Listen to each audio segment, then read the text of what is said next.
Hi, my name's Elizabeth Brushak, and this is my response for task 3 of explaining and modeling lower elementary math.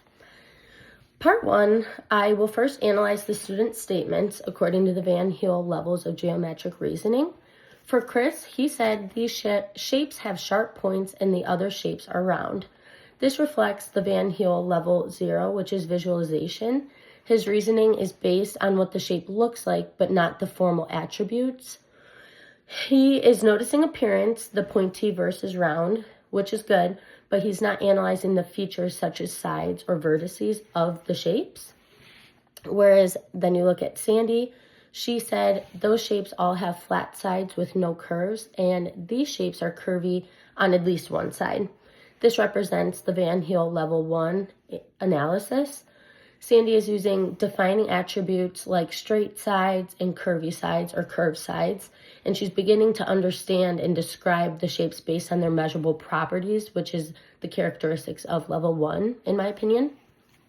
Then looking at Ellen, she said these shapes look like spots or half a spot, and the others don't look like dots. This is also Van Heel's level 0 visualization. Like Chris, she is now focused on how the shape appears, whereas in comparing the familiar objects like dots.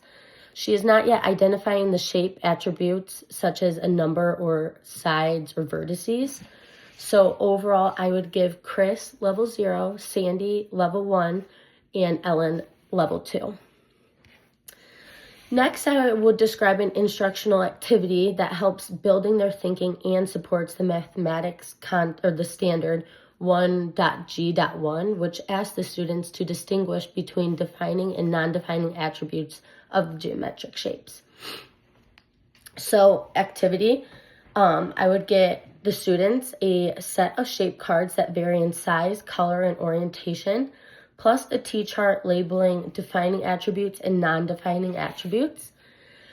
And the direction I would give to them is today we're going to sort shapes again, but this time it's your decision which shapes make a shape that shape and which things do not change that shape. You will place each shape on the chart and explain why you chose that spot. So an example, if a student places a triangle under defining attributes, they might explain a triangle has 3 straight sides, or if it's big, small, turned, upside down, they still understand that it's a triangle. And for example, if a student puts a big circle and a small circle under non-defining attributes, one of their responses might say they're different sizes, but they're all still circles because of how they're round all the way.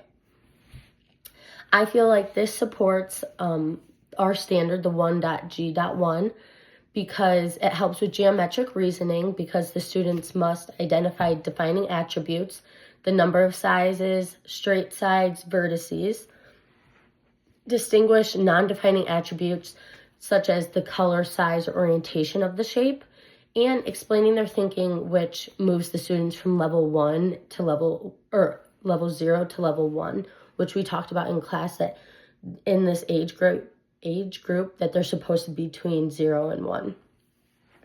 And I just think it deepens their understandings of shapes while encouraging reasoning, describing, and comparing, which I think is exactly what the standard requires and what will be good for this age group.